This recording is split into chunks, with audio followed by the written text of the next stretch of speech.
God bless everybody today. It's May 25th of 2022.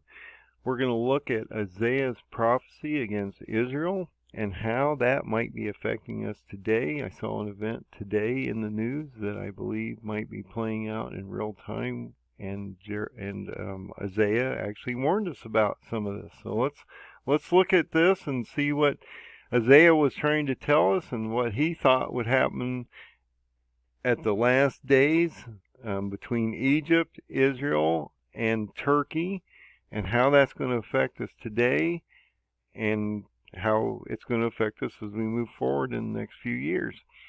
So, Isaiah accuses Israel in chapter 28 and 36 of turning to Egypt for protection against the Assyrian or Iran. But Isaiah knows that this won't work, that in the back of their minds that Israel knows that they're just buying time, that joining with Egypt's not going to stop the Assyrian from attacking them or potentially launching missiles against Israel today. And so I thought it was really interesting that Israel started to have meetings with Egypt on September 19th of 2021, and this was the first meeting since 2011. So you can see from this article, Bennett started opening up meetings with Egypt to start to build ties between Israel and Egypt. This occurred from this article on September 19th of 2021, and so we're starting to watch an alliance form between Israel and Egypt. But as Isaiah clearly says, this alliance isn't going to protect Israel. And then Israel has another meeting with Egypt on March the 22nd of 2022, and this is what they call the first summit meeting. So this is something that hasn't really occurred in over 11, 12 years. We're starting to see these two nations start to come back together because they have a common enemy called Iran. And so these two leaders are starting to have summits and talks together to try to figure out how they're going to deal with Iran in the future, or the Assyrian. Now, in this meeting, the leaders of Israel, UAE, and Egypt all meet for the first summit meeting. And so all these leaders got together. This occurred on March 22nd of 22. These alliances are starting to form. Isaiah clearly tells us that this would happen.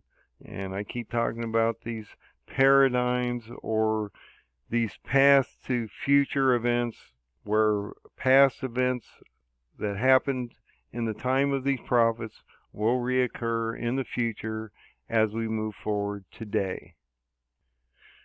And so Isaiah tells Israel and its leaders to trust in God and repent for their sins, for them to be saved, and not rely on Egypt or any other nation to rely on protection, that they should rely on God, turn to God, and that He's the only way that they'll be saved.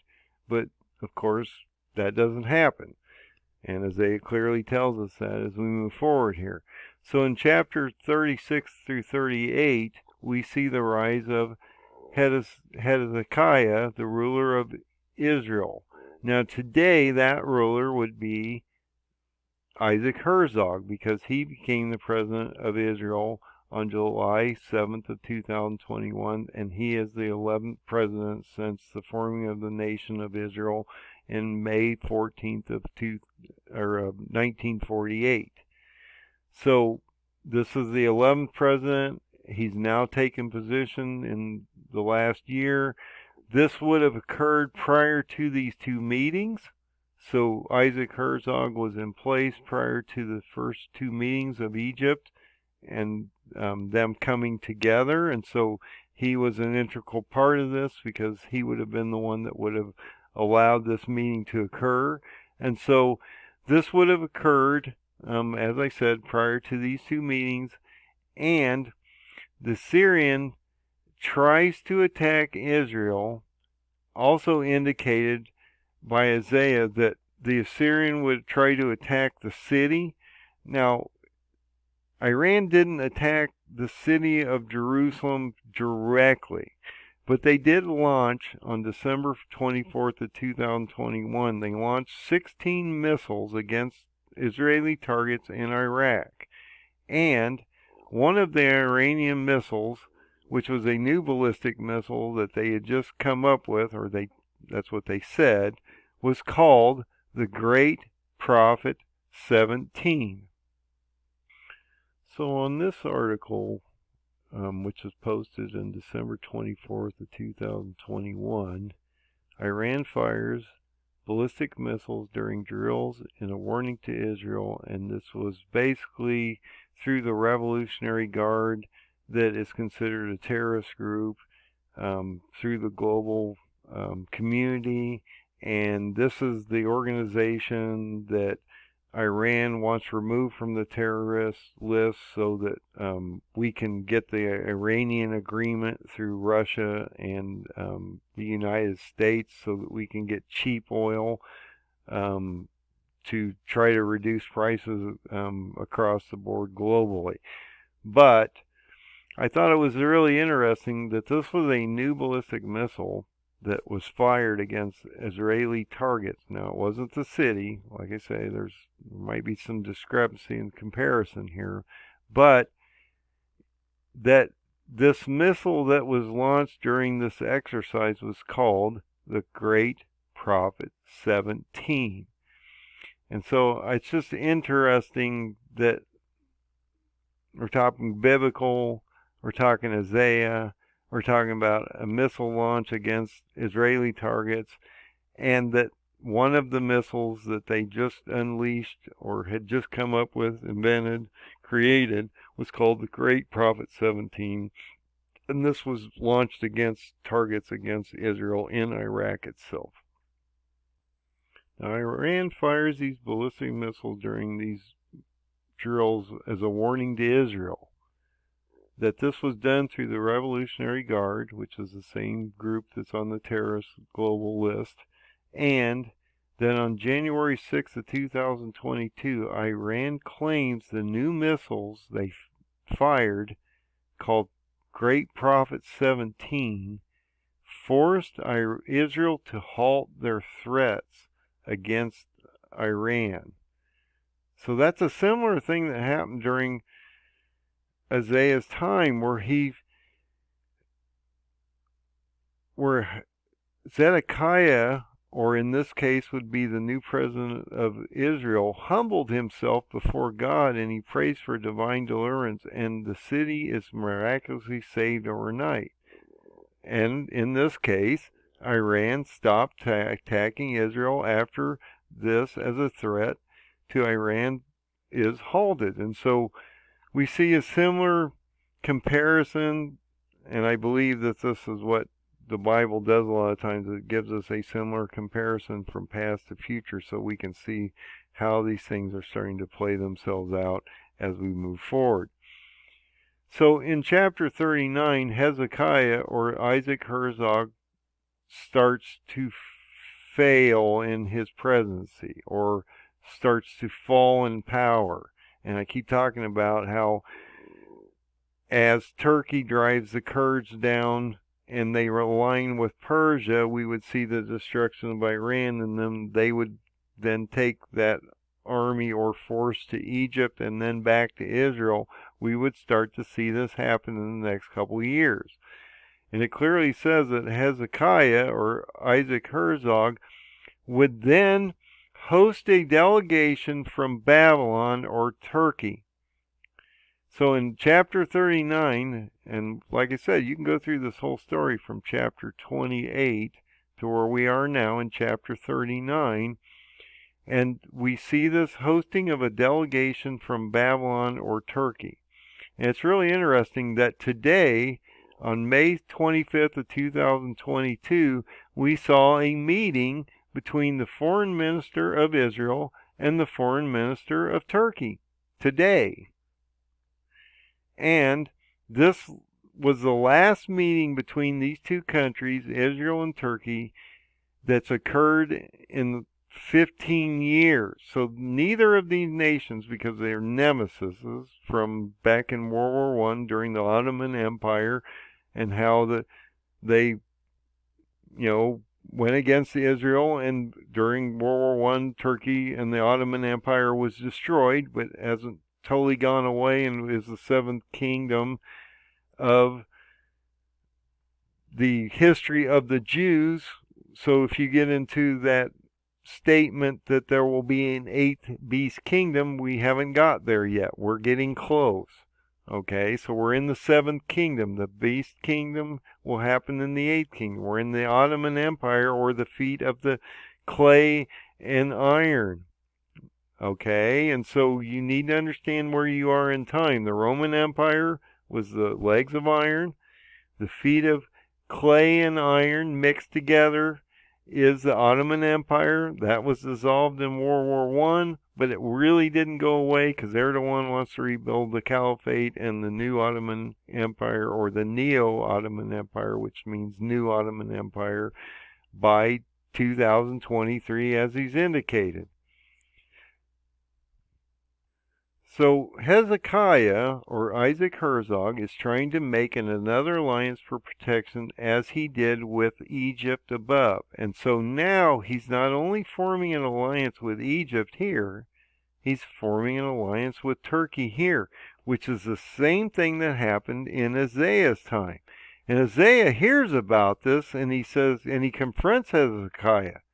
In this case, Isaac Herzog. Now, I don't know if anybody's warned Isaac Herzog about this, but in the past, Isaiah warned his king about this, and so I don't know if there's anybody in Israel warning Isaac Herzog that this was a bad idea to make a pact with Turkey, their nemesis, and that Egypt, their pact won't bring fruit, and that over time, Jerusalem will be attacked and overtaken, as it indicates as we move forward here.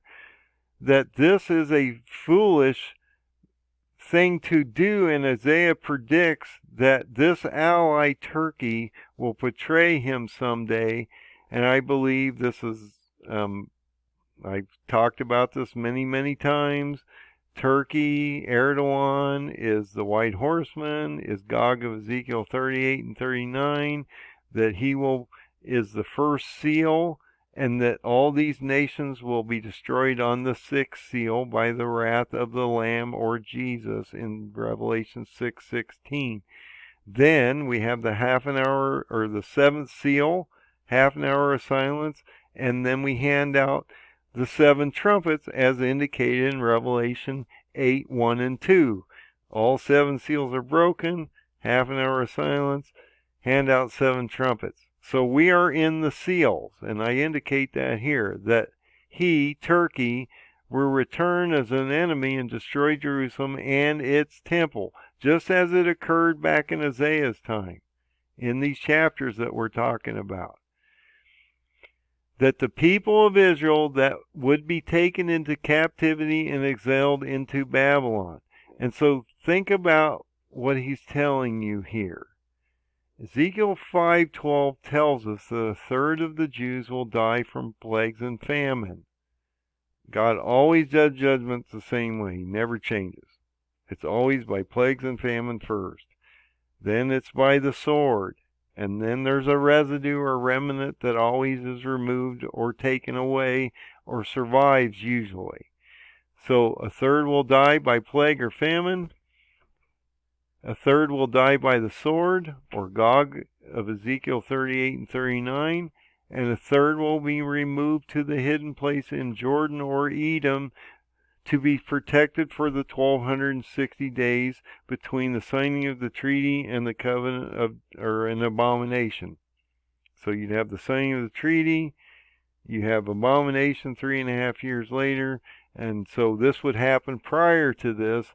And so that residue of those people that are left in Israel that aren't removed and aren't true believing Jews of Jesus, the Son of God, which are the ones that are taken to the hidden place in Edom, those people that aren't true believers will be left in Israel, in Jerusalem, and they will be taken captive and removed. And it's amazing that if you go into my paradigm, which I think in my world is amazing, but maybe I'm wrong. I'm still trying to decide whether this is actually moving forward in time. But we see this residue of these people exiled, and I indicate in my paradigm that Isaac Herzog is captured and removed to Babylon on October 10th of 2023.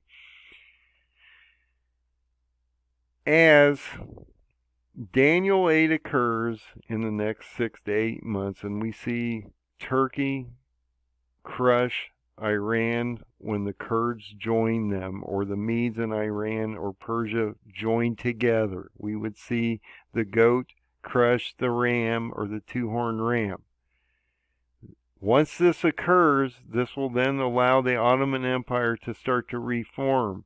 We will see that white horseman called Erdogan gain his crown as a new Ottoman emperor, start to rebuild the new caliphate against the Jews and the Christians, and he would end up in Egypt because he's going to go from Iran to Egypt, which is a problem for him because he has to go through Jordan and Israel to get to Egypt. So he might be already attacking them before he's pulled back to between the two seas and attacks Israel by the end of 23, as my paradigm indicates. The purpose of all this is God's judgment to purify Jerusalem and bring the Messianic seed, or Jesus, back to the nations, so that all nations understand that Jesus is the Son of God and that God is the creator of everything. And that Isaac Herzog, or the President of Israel, held talks with Erdogan, the President of Turkey, in Ankara, Turkey, on March 7th of 2022.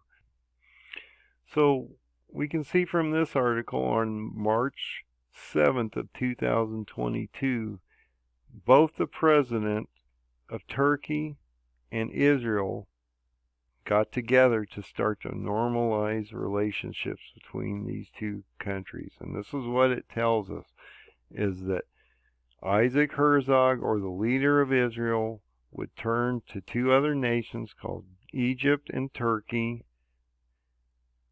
that this would end up being bad, that Egypt would not be able to protect them, and that Turkey would turn against them over time. And so I think that's extremely important, because if we look at the potential destruction of Iran, and then Turkey moving to Egypt and then back with 10 nations against Israel in the next year or two, as we move forward to the end of 2023, we possibly could see that maybe Isaiah's prophecy is literally happening in front of us, and that what he's been talking about will play out itself in the future as it did in the past. So I just wanted to give you this basic information. I'm going to post this in the description so you can see the events. You can go look at the articles. You can determine, without me telling you this, whether or not Isaiah's prophecy is literally playing out against Israel as we speak. We've had Egypt now form an alliance with Israel.